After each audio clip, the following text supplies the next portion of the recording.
हरियाणा की हर अपडेट के लिए बेल आइकन दबाएं और सब्सक्राइब करें STV हरियाणा न्यूज। प्रधानमंत्री नरेंद्र मोदी आज अटल टनल का उद्घाटन करेंगे। पीएम मोदी ने ट्वीट कर लिखा, कनेक्टिविटी की एक बड़ी समस्या हल होगी। अटल टनल दुनिया की सबसे लंबी सुरंग है।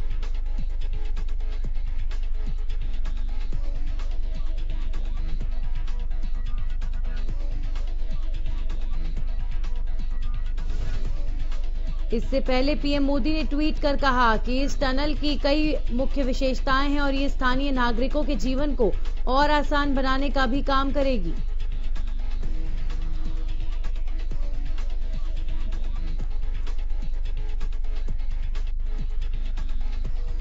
अधिकारियों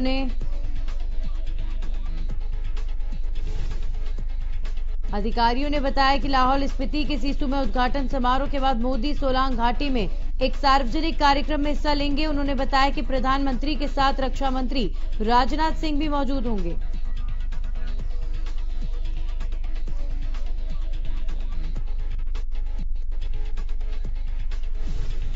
सीएम मनोहर लाल आज कई जिलों के डीसी और डीएफएससी के साथ बैठक करेंगे। वीडियो कॉन्फ्रेंसिंग के जरिए बैठक की जाएगी। धान खरीद पर सीएम लेंगे फीडबैक।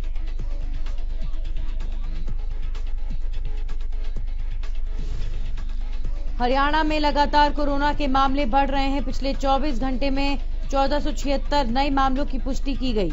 इसी के साथ प्रदेश में कोरोना मरीजों का आंकड़ा 1,31,000 के पार पहुंचा।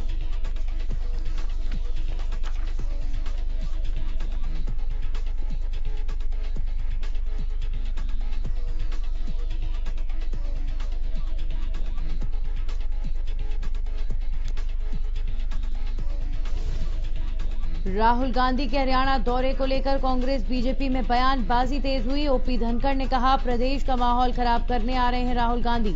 वहीं सुरजेवाला ने कहा, राहुल से दौरे से बीजेपी के हाथ पैर फूल रहे हैं।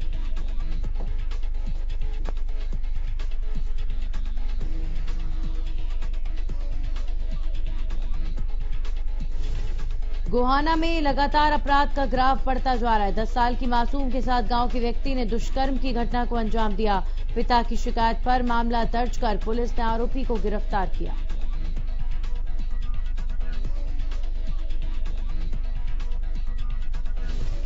फरीदाबाद में सेटरिंग के एक ठेकेदार ने फांसी लगाकर आत्महत्या कर ली। आत्महत्या से पहले मृतक ने सुसाइड नोट लिखा, जिसमें उसने लिखा कि वो शर्मा जी द्वारा दी जा रही धमकियों और पैसे के कारण आत्महत्या कर रहा है।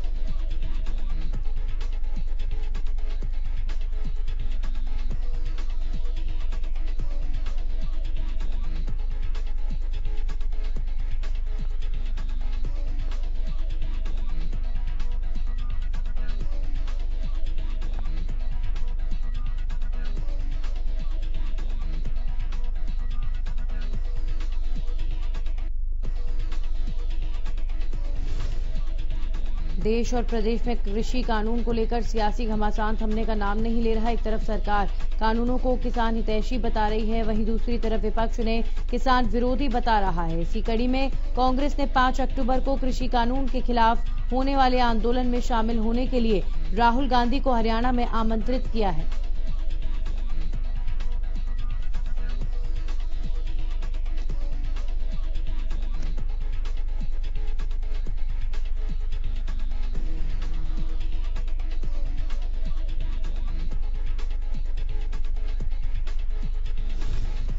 कांग्रेस प्रदेश अध्यक्ष कुमारी शैलजा ने कहा कि बीजेपी ने 3 काले कानून पास करके प्राइवेट कंपनियों के लिए किसानों की फसलें खरीदने के रास्तों को खोल दिया है।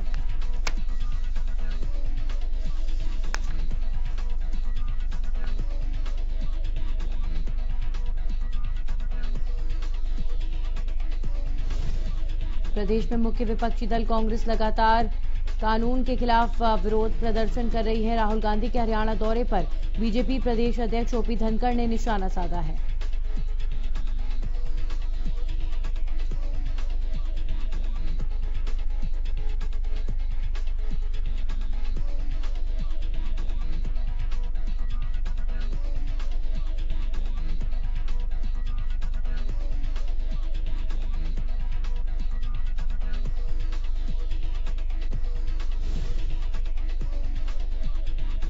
ओपी धनखड़ ने कहा कि प्रधानमंत्री नरेंद्र मोदी ने देश और प्रदेश के किसानों के लिए कई लोक कल्याण योजनाएं चलाई हैं, जिसके बाद किसान मालामाल होंगे, किसानों को मनमर्जी के रेट मिलेंगे।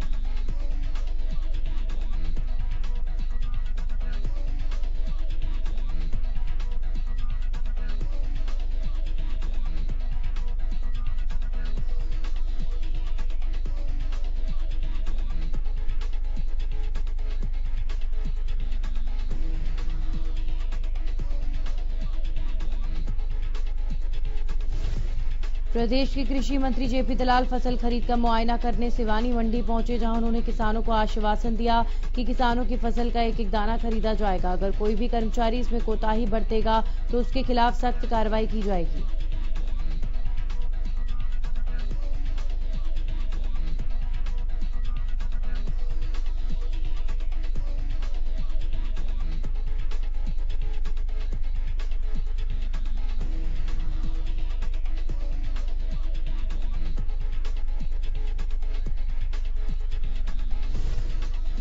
कैथल में कांग्रेस प्रवक्ता रणदीप सिंह सुरजेवाला ने कृषि कानूनों के विरोध में सरकार के खिलाफ प्रदर्शन किया। इस प्रदर्शन में भारी संख्या में कार्यकर्ता और किसान पहुंचे। सरकार पर निशाना साधते हुए सुरजेवाला ने कहा कि सरकार ने जो जबरदस्ती 3 कानून बनाए हैं वे किसान के विरोध में काम करेंगे, जिसका परिणाम अभी से निकलना शुरू हो गया है।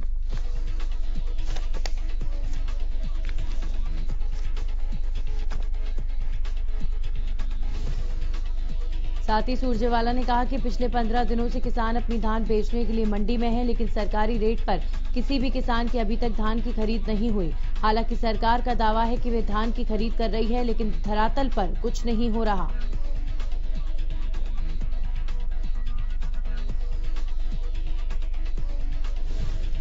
हाथरस की हैवानियत पर अब सियासत गरमाने लगी है। बीते रोज राहुल गांधी और प्रियंका गांधी पीड़िता के परिवार से मिलने पहुंचे थे, लेकिन उन्हें बीच रास्ते में ही रोक लिया गया।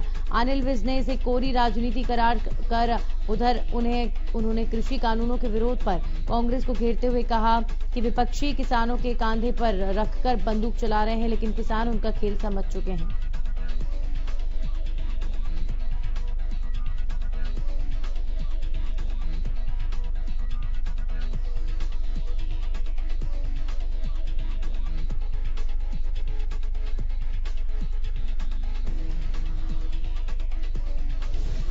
हाथरस गैंगरेप मामले में आरोपियों को सजा दिलाने की मांग तेज हो गई है। प्रदेश में अलग अलग जिलों में लोगों ने कैंडल मार्च निकालकर रोष जताया। नूंह में लोगों ने कैंडल मार्च निकालकर सरकार के खिलाफ नारेबाजी की।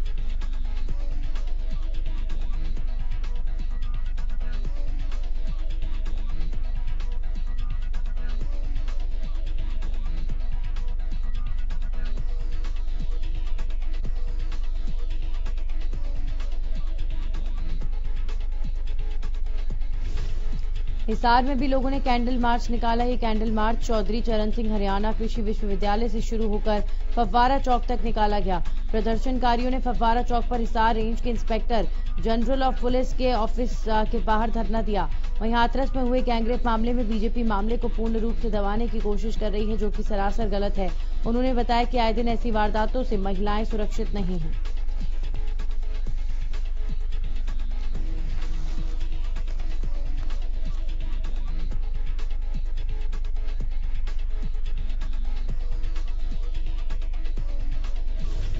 वहीं गोहाना में लोगों ने वाल्मीकि चौक पर इकट्ठा होकर कैंडल मार्च निकालते हुए शहर के अंबेडकर चौक तक पहुंचे। इस दौरान बीजेपी और यूपी सरकार के खिलाफ नारेबाजी की गई।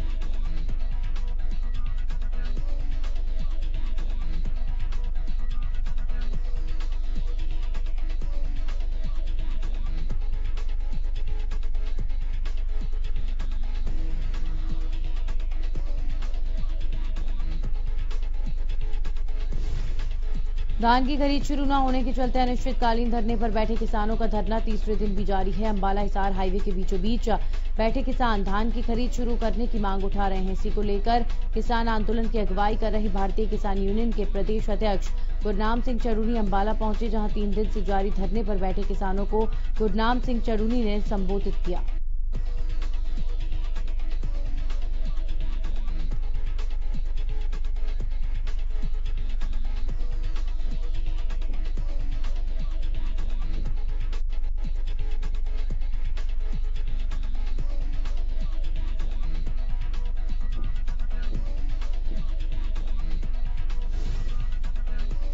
धान की खरीद शुरू न होने के चलते अनिश्चितकालीन धरने पर बैठे किसानों का धरना तीसरे दिन भी जारी है। अंबाला हिसार हाईवे के बीचों बीच बैठे किसान धान की खरीद शुरू करने की मांग उठा रहे हैं। इसी को लेकर किसान आंदोलन की अगुवाई कर रहे भारतीय किसान यूनियन के प्रदेश अध्यक्ष गुरनाम सिंह चड़ूनी अंबाला पहुंचे, जहां 3 दिन से जारी धरने पर बैठे किसानों को गुरनाम सिंह चड़ूनी ने संबोधित किया।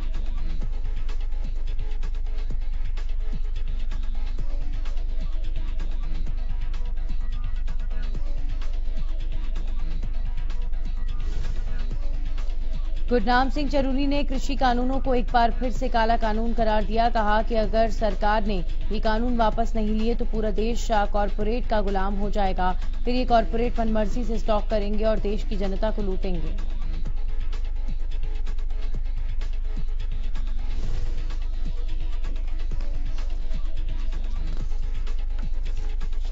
कृषि कानून के खिलाफ कांग्रेस का प्रदर्शन लगातार जारी। इसी कड़ी में आज गांधी जयंती के कल मौके पर बहादुरगढ़ में कांग्रेस ने कृषि कानून के खिलाफ प्रदर्शन किया।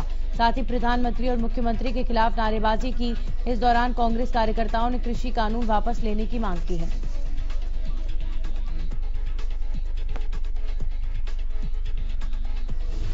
फरीदाबाद और बल्लभगढ़ में भी कांग्रेस कार्यकर्ताओं ने कृषि कानून के खिलाफ प्रदर्शन किया। कार्यकर्ताओं का कहना है कि गांधी जयंती के मौके पर हम आज काला दिवस और किसान मजदूर बचाओ दिवस मना रहे हैं। कांग्रेसी कार्यकर्ताओं ने आरोप लगाया कि मोदी सरकार तानाशाही कर रही है, जो कि कतई बर्दाश्त नहीं किया जाएगा।